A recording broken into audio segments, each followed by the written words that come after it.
They are the movers and the shakers, the dreamers and the doers, teachers, athletes, musicians, activists, entrepreneurs. They are the men and women that have made and continue to make Huntington Beach such a special place. I'm Chris Epting, and these are the legendary locals. Shirley Dettloff is truly a legendary local. She has served as councilwoman in Huntington Beach. She was mayor, she served on the California State Coastal Commission, and she's been an important part of many organizations, including the Amigos de Bolsa Chica, League of Women Voters, AAUW, Sierra Club, and many more. She even helped spearhead the efforts to save the famous bird-themed mosaics from Seacliff Village. Now, let's learn even more about Shirley Dettloff. Well, Shirley, first of all, thank you for inviting us to your home here. We are sitting in your backyard. Seems like too small a term to define where we are. Talk a little bit. I mean, we're going to get into your history and your love of nature and environmentalism, but you walk it like you talk it, as evidenced by all of the incredible growth back here. Talk about what surrounds us. Well, we have the olive tree, which is probably almost 100 years old because it came to us when it was 60 years old, and in fact they had to bring it through a farmland, which was right behind us, and plant it there. And then I've always wanted fall color, and so I wanted a liquid amber, and it just kind of grew like topsy. It feels like fall back here. It's funny. Here we sit here in early November, but you can smell the growth and the fertile sense of it back here. It's wonderful. Now, you and I spoke on camera last year for a different episode regarding the artwork at City Hall and your efforts to help move it.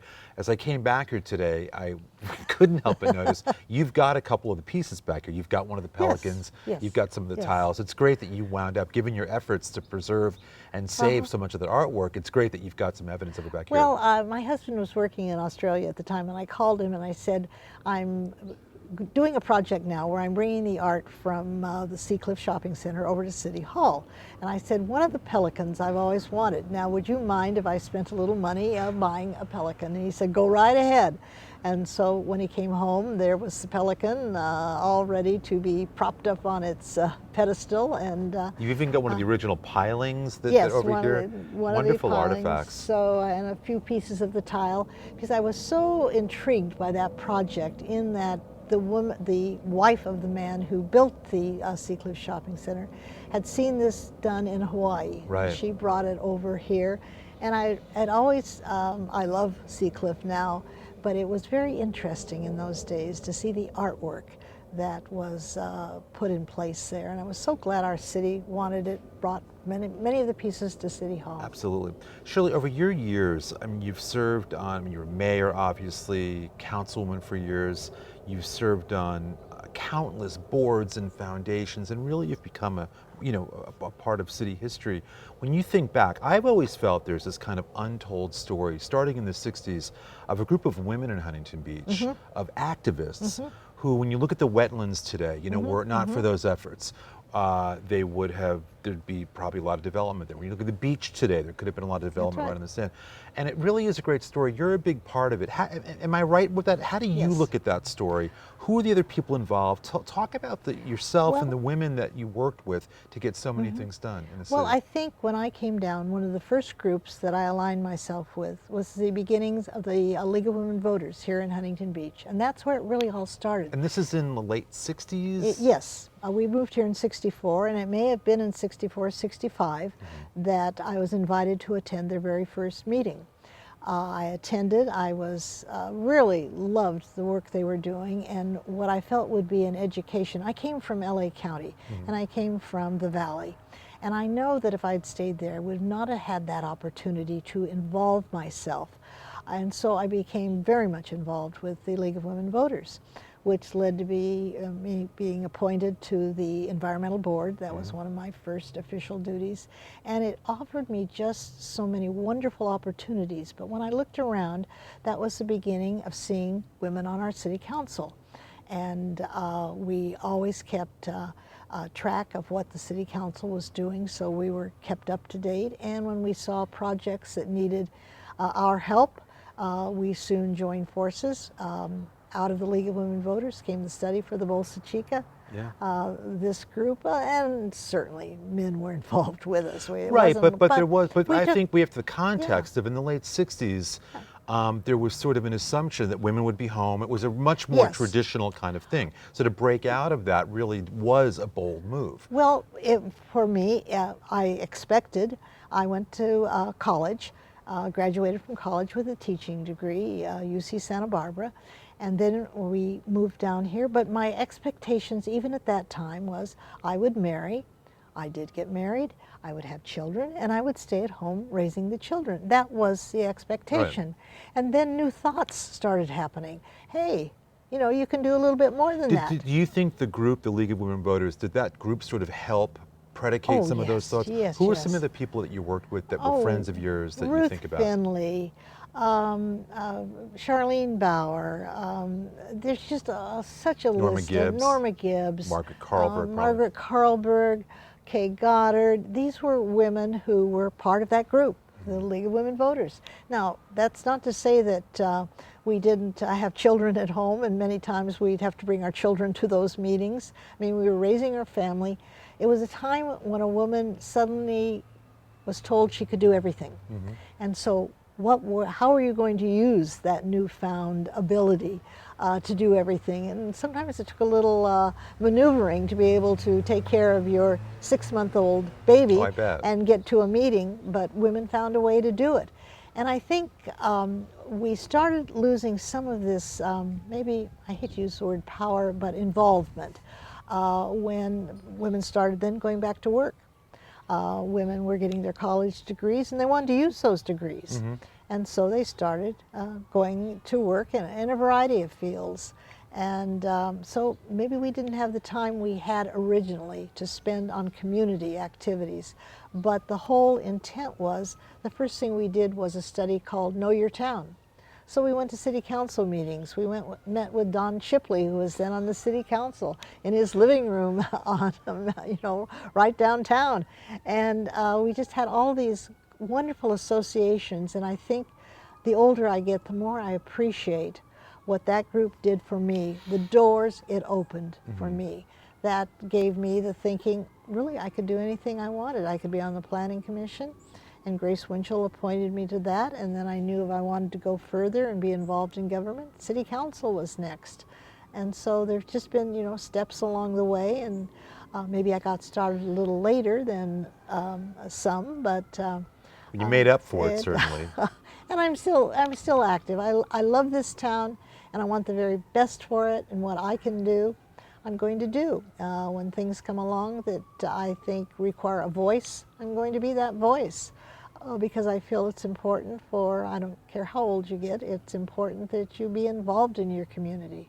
When you look back over your career in town, Shirley, what are some of the accomplishments, hurdles, challenges that stand out to you the most? Probably most of them were a bit on the challenging side, but I love a good challenge. And to begin with, it was the study the League of Women Voters did on the Bolsa Chica.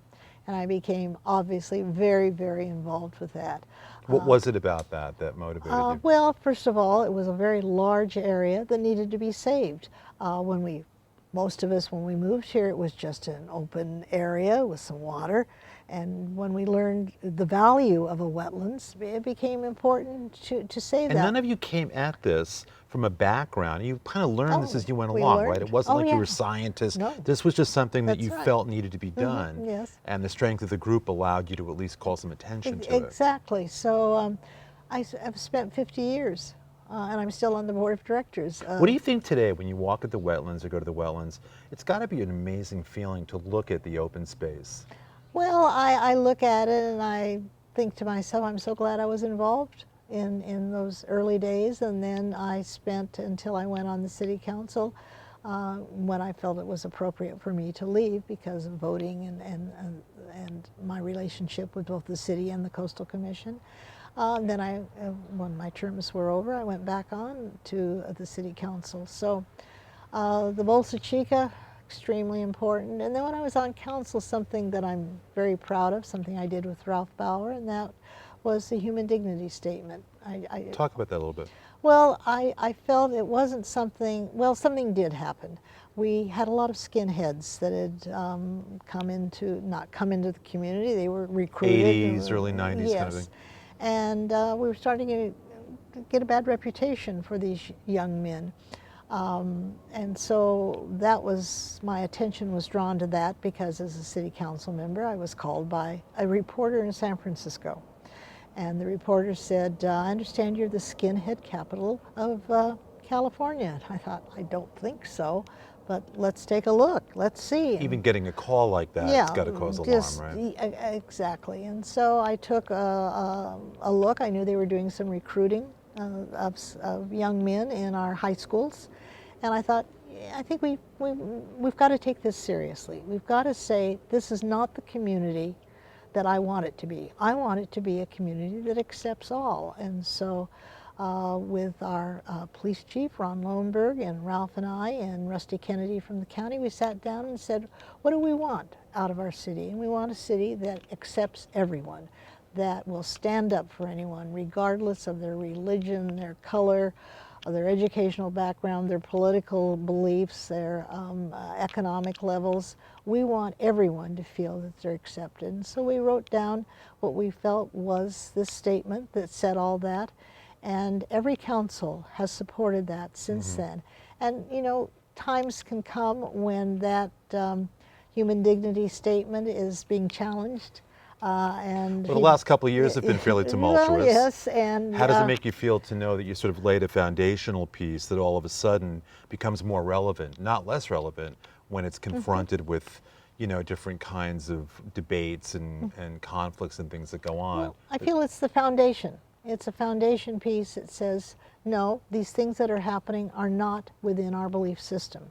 And we've got to confront them because this is not what our leadership feels is important to people who live in our community that we all love. And so it was always there to be used as we felt appropriate. And that's why we formed the Human Relations Task Force. And that task force is still functioning today in many, many different ways. And we also went to the churches. And so the Interfaith Council was formed.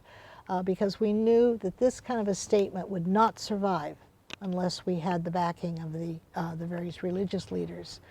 And so that, I think those two things, and maybe something that's not very, it's not very dramatic, and it's the infrastructure study, you know, the sewer lines, the roads.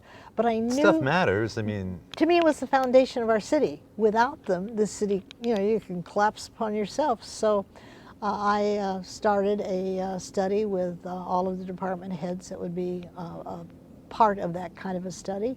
And we came up with a plan where a certain amount of money would be put into a fund so that when we had anything like an oil pipe that's been buried for years, started leaking oil, or whatever could occur, that we had the money to repair it. So there was an infrastructure fund set up, and to this day, we are able to take care of our city. Well, again, that you consider it an honor, I just think speaks to the grace and professionalism that you've always, you know, moved forth with. So thank you very much. Well, thank you. And I really appreciate the time. I hope we can come chat here again. This is one of the Certainly. most beautiful, calm, peaceful, serene settings in Huntington Beach. This is wonderful. Shirley, you are without a doubt a true legendary local. Well, thank you.